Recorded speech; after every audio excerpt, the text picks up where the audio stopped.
I do no harm to myself, my family, my community, other families or communities who live in peace and unity with others. I am protection. This is our 6th discussion of the universal law called I am protection. It is one of the 11 universal social laws represented by the guiding principles of peace and unity. In our previous talk about I am protection, we discussed the sexual abuse of Black children. We will continue that discussion. I do understand that many of us have great mental and emotional difficulty listening to and discussing this particular violation. Some of us don't like thinking that people sexually abuse children. Some of us have been abused as children. And some of us are abusers. But the universal social law, I am protection, and its premise, do good, do no harm, requires that we confront and address this difficult issue. So we do everything possible to cut it out of our lives and the life of the Black community.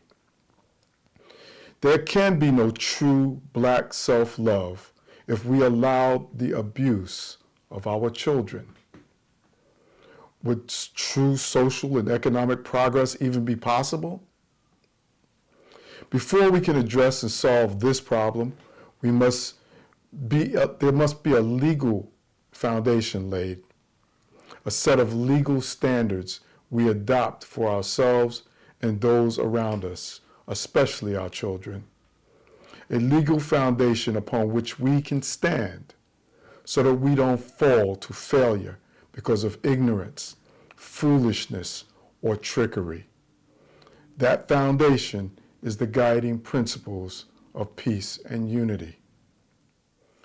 But before we go deeply into this, let's understand that there are 3 areas critical to the success of the Black community in Africa and the African diaspora. They are culture, education, and economics. In this video series, we continue to examine issues and concepts relating to creating a culture of self-love, which those who care about the Black community may examine and consider. Let's first define culture. We must define it because most of us have wrong ideas about culture. We think culture is the music we listen to, or the style of clothing that we wear, or our celebrations and holidays, or whether we eat with a fork, knife, or spoon, or eat with our hands.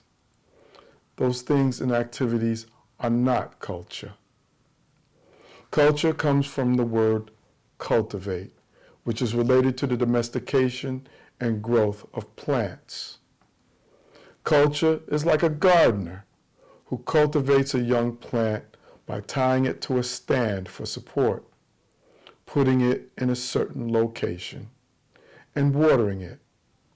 The gardener does this to foster the growth of the plant, to become tall and strong, so it won't grow bent and crooked, so it won't become a weed. The gardener does this with labor, care, and study to ensure that her plants are the best.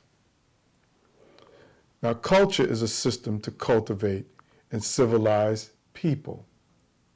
This is done by tying people to universal laws and standards of behavior based on a foundational premise.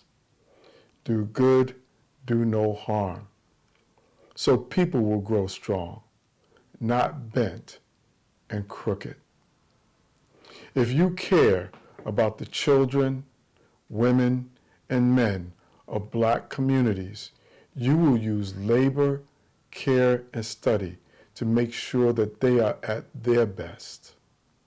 Tie yourself, your family, and your community to the universal social laws called the guiding principles of peace and unity. I meditate to relax in all situations. I am peace. I bring and keep together the families and communities who live in peace and unity with others. I am unity. I learn how to learn. I am knowledge. I create for myself, my family, and my community. I am power. I obey the laws of my family and community that are in harmony with peace and unity. I am law. I do no harm to my family, other families, or my community. I am protection. I choose the feelings, thoughts, and actions that are in harmony with the principles of peace and unity. I am control.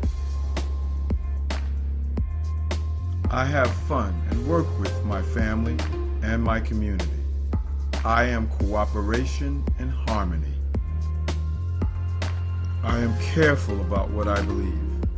I accept ideas and beliefs that are in harmony with these guiding principles. I am correct ideas and beliefs. With all my heart, I take care of my family, other families, and communities that are living according to the principles of peace and unity.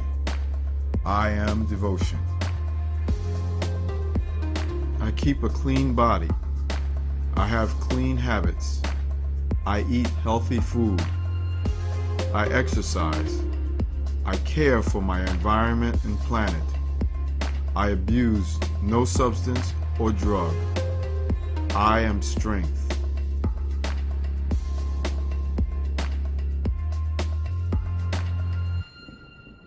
This is how your ancient ancestors built advanced civilizations that lasted for thousands of years. Many of us admire the great pyramids and temples and apparent wealth that our ancestors had.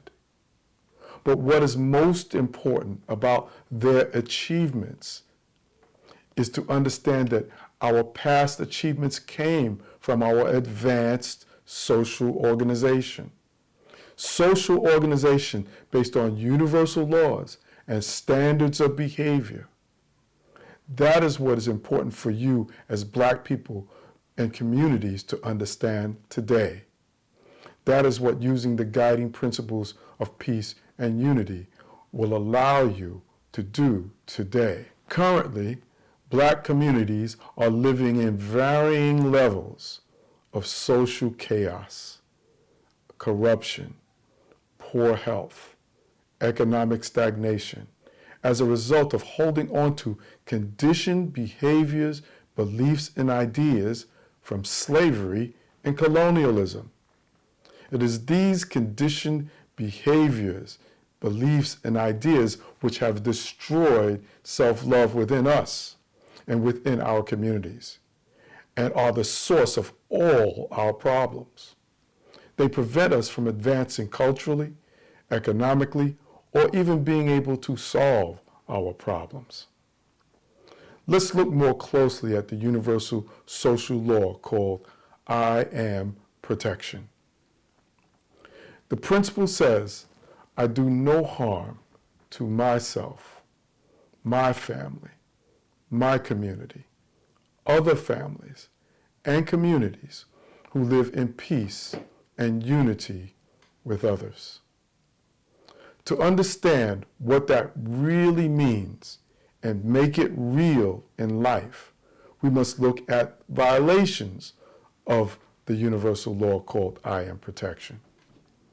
The violations tell us how to live according to I am protection and all the other guiding principles of peace and unity.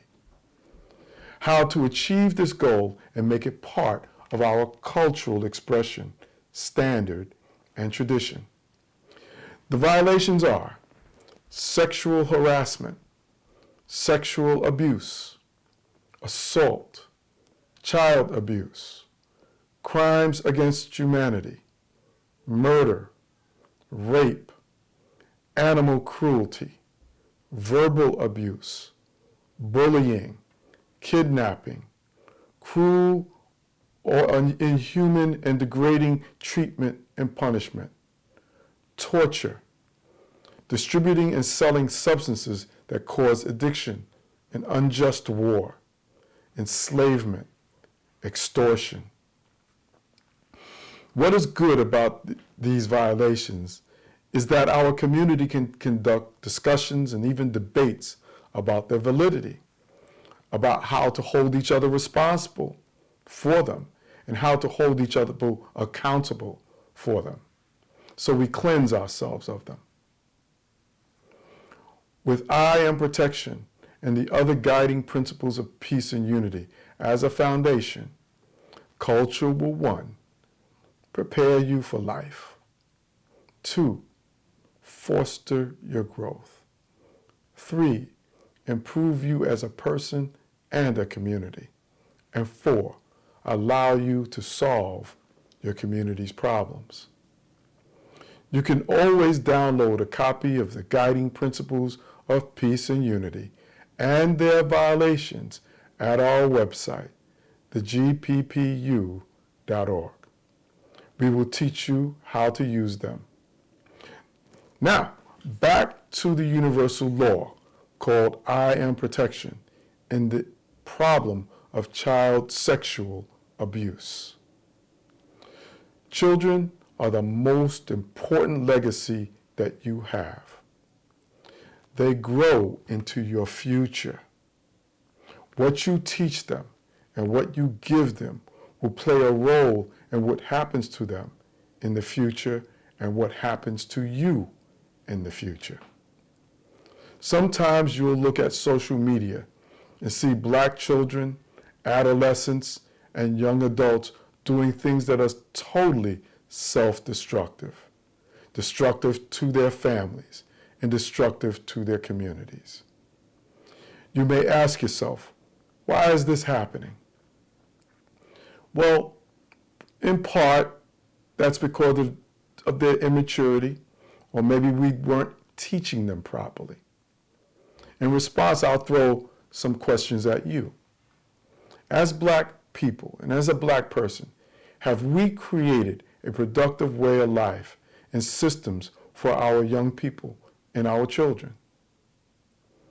Is it a way of life that can be universally accepted and used by many of us or most of us? Is it a way of life that encourages us to avoid doing harm to each other despite our many differences? Or are we promoting a way of life that encourages us to harm each other or encourages us to harm our children mentally, emotionally, and physically? Or at the very least, it encourages us to look away when harm is being done to a child. How should we conduct ourselves with our children?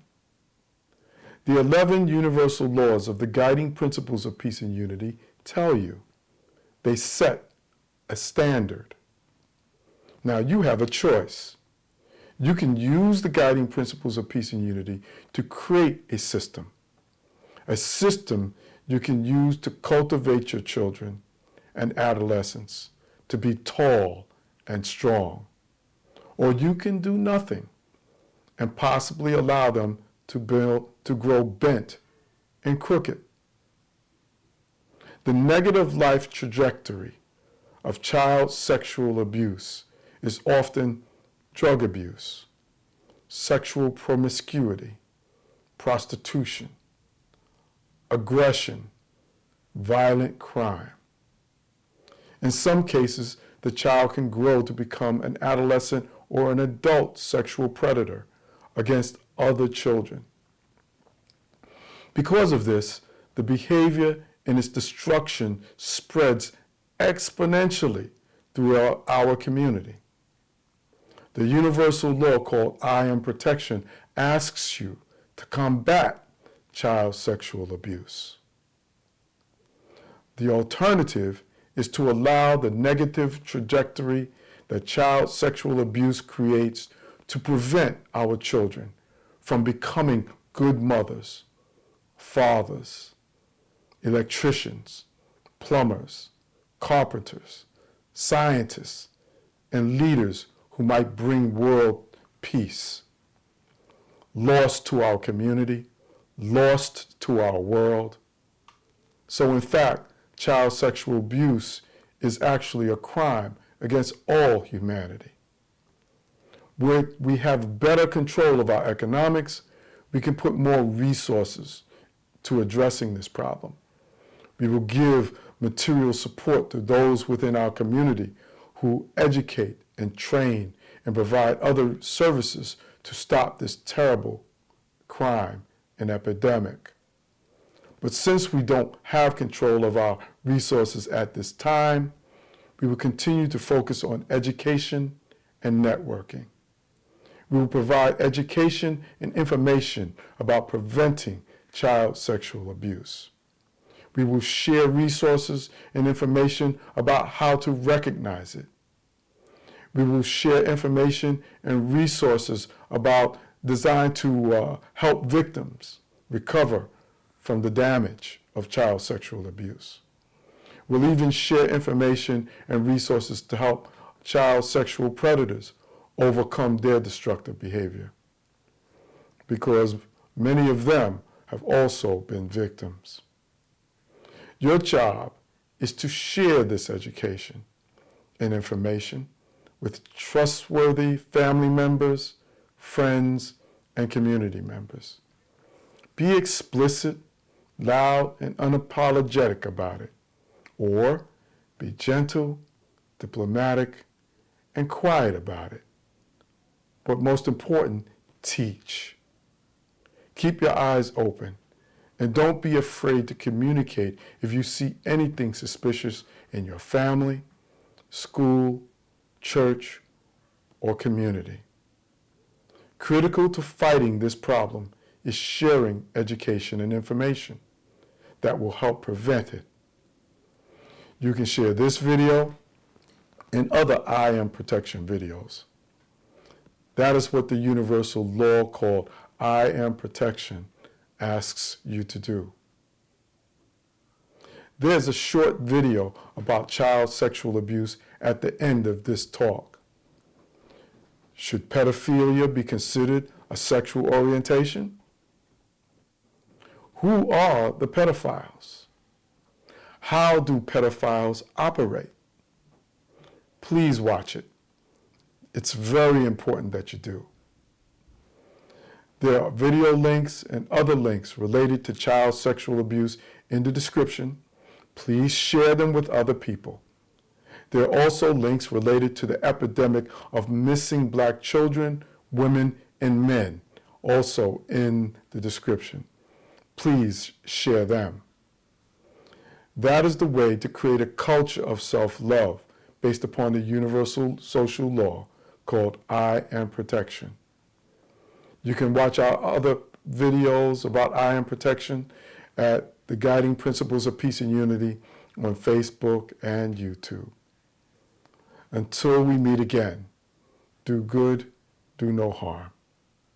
It's been brought to my attention that there has been a movement of some kind to identify pedophilia as a sexual orientation in a way to normalize it and compare it to various types of adult sexual attractions to other adults of the same or opposite gender or sex.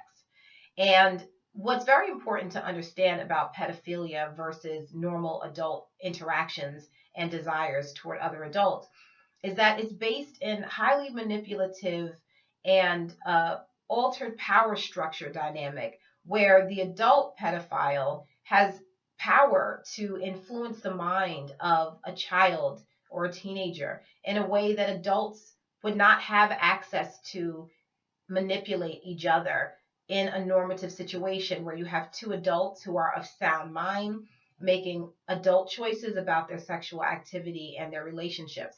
Where a child is vulnerable, they're impressionable, and the ability that the pedophile has to manipulate that child into sexual acts and interactions is why pedophilia is not a normative situation and should not be considered a type of sexual orientation. It is absolutely inappropriate and damaging to a child, where adult sexual relationships are mutual in most parts, and when they're not, we identify those as sex offenses. If an adult is manipulative to an adult that is not of sound mind, is developmentally delayed, that person could be charged for committing a sexual crime against someone who is vulnerable. And so it's definitely seen in the same way when adults are engaging in sexual activities toward children. So when we're thinking about who child sexual abusers are, I think it's important for parents to not just narrow down in their mind that there are adult male strangers that are hiding and lurking around waiting to prey on their children. Because if you have a concept of what a sexual abuser might be, you could very well miss the person who is in your midst with bad intentions. And so it's important to know that 50% of child sexual abusers are actually family members and not strangers.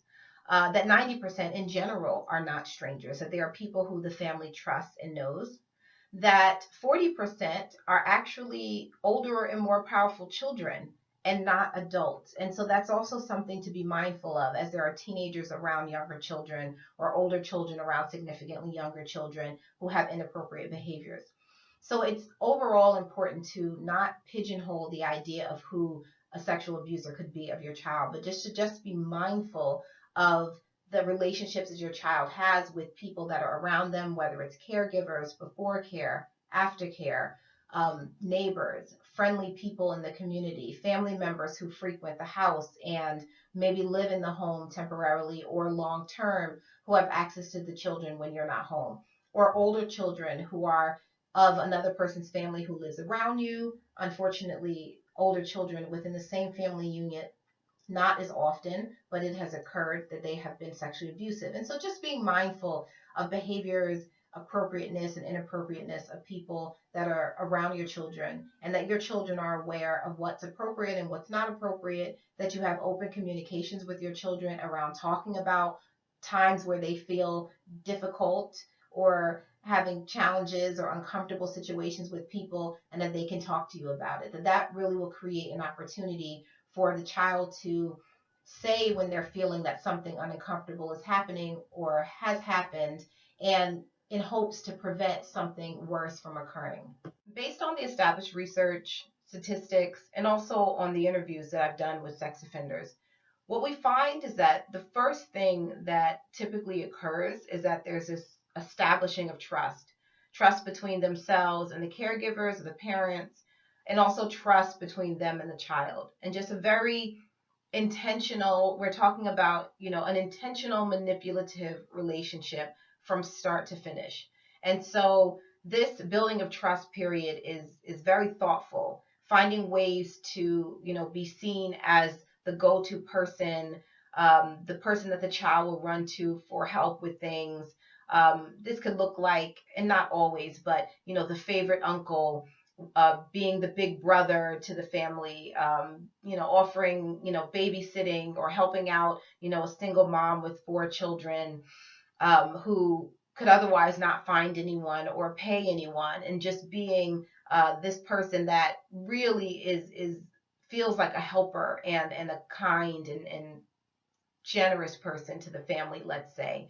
Or just somebody who's fun to be around for the child, and really create an environment where when you're at my house, you get to do whatever you want to do. When you're with me, you get to say whatever you want to say. You want to tell me about things that are inappropriate that other people don't listen to, I'll listen to those things. And so after there's a trust built, then there's a grooming behavior that tends to begin, where the sexual abuser is looking to see how suggestible, how allowing the child is going to be toward behaviors that are more inappropriate. And so this oftentimes starts out with something indirect, like tickling, and then tickling a little bit close to the thigh, or playing around, doing horseplay and accidentally touching the buttocks, or landing over or on top of the child, and just establishing a bit of comfort around being in close proximity, around a lot of touching, but nothing that's overt, nothing that's clearly sexually inappropriate.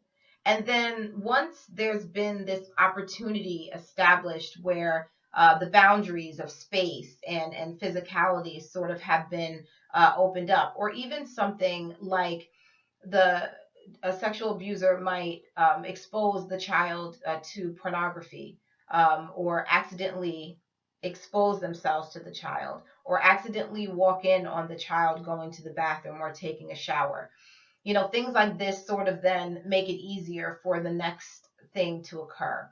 And so once there's been enough grooming behavior where the abuser feels that they have um, an opportunity and a chance and a sense that they understand the dynamics of the child, that they understand how fearful the child is, how curious the child is. I mean, you're talking about a person who's an adult with an adult mind and understanding that if you touch someone in a sexual way, even a child can feel aroused and they don't have an understanding necessarily of what that is. And so playing off of even this innocent physicality of a child where they're going to feel pleasure in the abuser doing things to them. And so then there's never an overt having the child do things a lot of times to the abuser. It's more of the abuser doing things that might satisfy the curiosity or the physicality of the child. So when there's and it's very diverse. I mean, there are lots of different ways that they're grooming, but just so you have this idea, once that's established, then the more overt, inappropriate sexual behaviors occur. And at some point, the child does become um, resistant to this behavior because it's becoming more uncomfortable, because it's more forceful or more threatening or whatever the situation. And at this point, the adult abuser or the older child abuser has established a sense of trust around the family, and the child knows this. And so there's this manipulation around their fear of being caught having done these things with the abuser, and a sense of shame, unfortunately, that children can feel about what they think they've allowed to occur, which has all occurred because of manipulation of an adult or an older child that knows what they're doing. And so at this stage, then is where a lot of active abuse can occur, and a lot of threatening and finding ways to keep the child from reporting. And this unfortunately can last, a length of time until it's discovered that the abuse has occurred.